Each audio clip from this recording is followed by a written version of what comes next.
Hello and welcome to History and Facts, where we discover facts about days through the year. Please remember to like the video, comment, and subscribe. Today we are looking at August 11th through the years. August 11th means there are only 142 days left in the year. Some days associated with it are World Play in the Sand Day, National Sons and Daughters Day, and National Presidential Joke Day. Okay, let's dive into Number 1. Mystic Maya.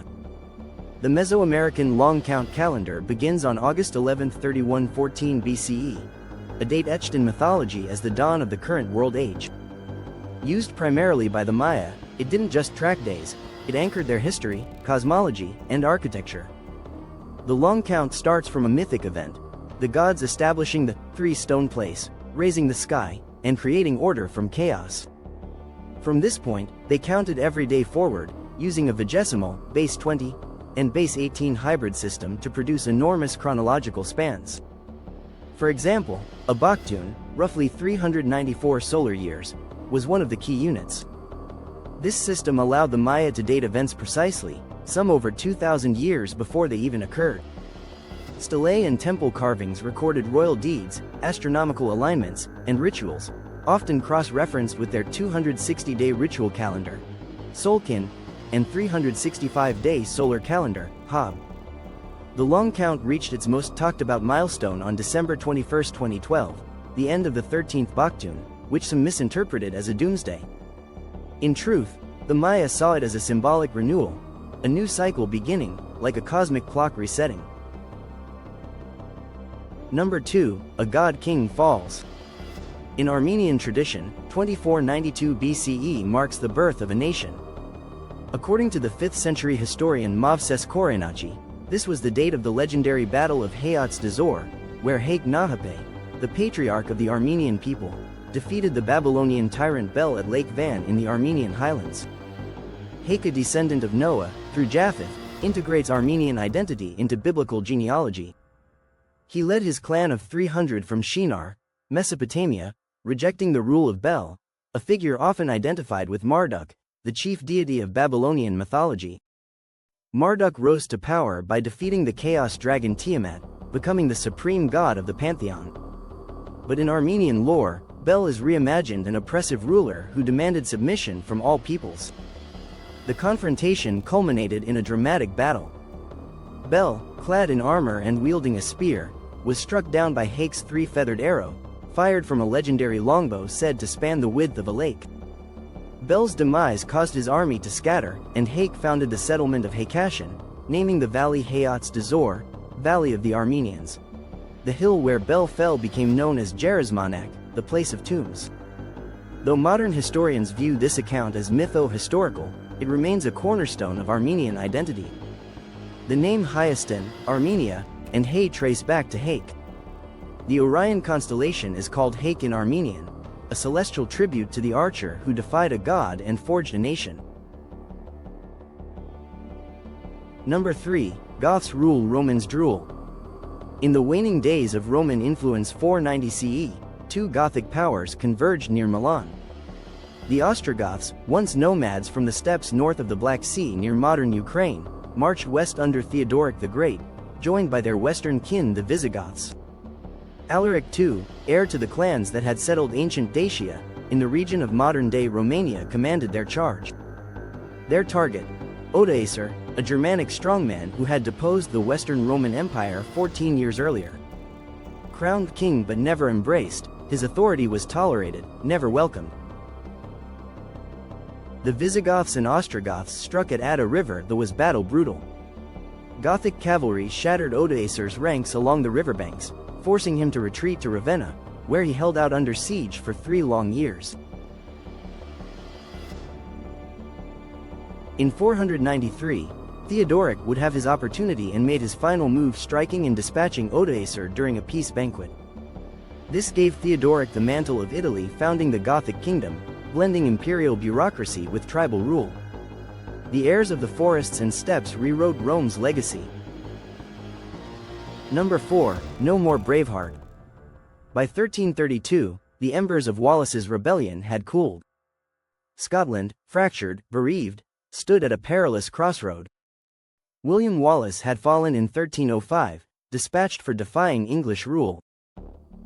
Robert the Bruce, victor of Bannockburn and restorer of Scotland's crown, died in 1329. His heir, David II, was 5. Into that power vacuum crept Edward Balliol, son of a former king, armed with ambition, archers and grizzled mercenaries, veterans of foreign campaigns. Their target, Donald II, Earl of Mar, and the swelling Scottish host, tens of thousands strong, but poorly led and overconfident. In the shadowed glens near Perth, Balliol's forces took position at Dupplin Moor. They waited, longbowmen flanking, swordsmen entrenched. The Scots advanced at night, blindly, and the trap snapped shut. Arrow fire carved down the valley, soldiers choked in the crush, men died without ever lifting a blade. It lasted less than a day. The Scots were routed and Balliol crowned himself king at Scone, days later. What happened at Dupplin in a narrow glen would echo through Halidon Hill, Crecy, and Agincourt. The battle was not fought for glory. It was fought in the shadow of legends. Now, the struggle for Scotland took shape beneath the weight of English steel and the precision of archers. Number 5, the Mordwin. On August 11, 1858, Irish merchant Charles Barrington made the first recorded ascent of the Eiger in the Bernese Alps, accompanied by 2 experienced local guides, Christian Almer and Peter Boren. Lacking mountaineering experience and originally intending to climb the Matterhorn, Barrington chose the Eiger for practical reasons. The team departed from Wingen in the early morning and reached the summit via the west flank and west ridge around midday, leaving a flag as proof and returning safely despite worsening weather. Barrington never climbed in the Alps again. Instead, he turned to horse racing, training the winner of the first Irish Grand National and later organizing Ireland's first mountain race in 1870. His single achievement helped put the Eiger on the map, long before its north face earned the name Mordwin through its reputation for deadly climbs.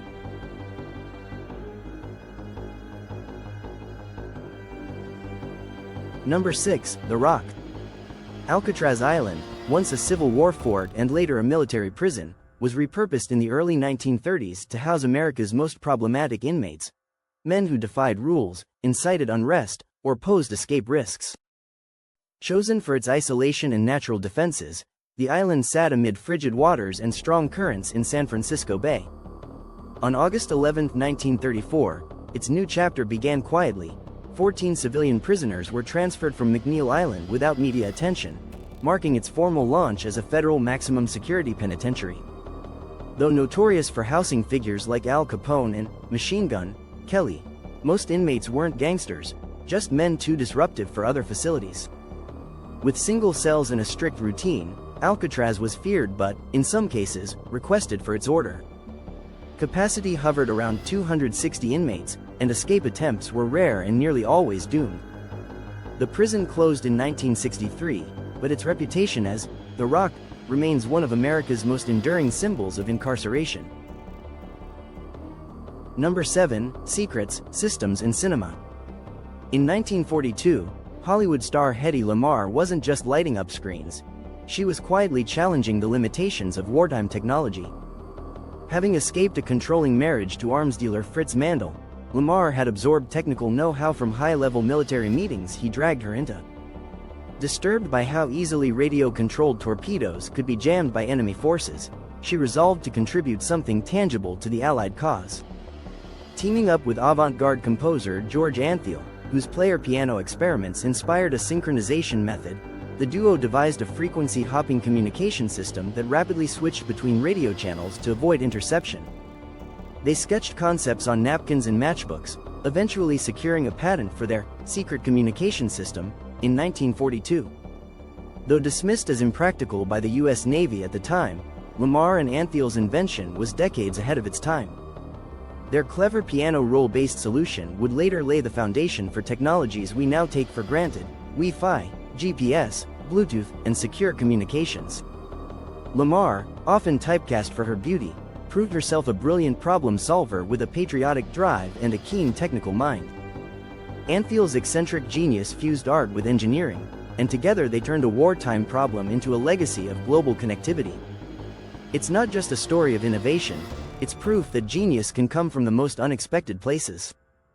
Thank you for watching. We hope you enjoyed your visit to History and Facts. If you did enjoy, or find the video interesting, we have many more coming, so please like, tell us your favorite in the comments, and subscribe, to be notified when we release a new one. See you next time.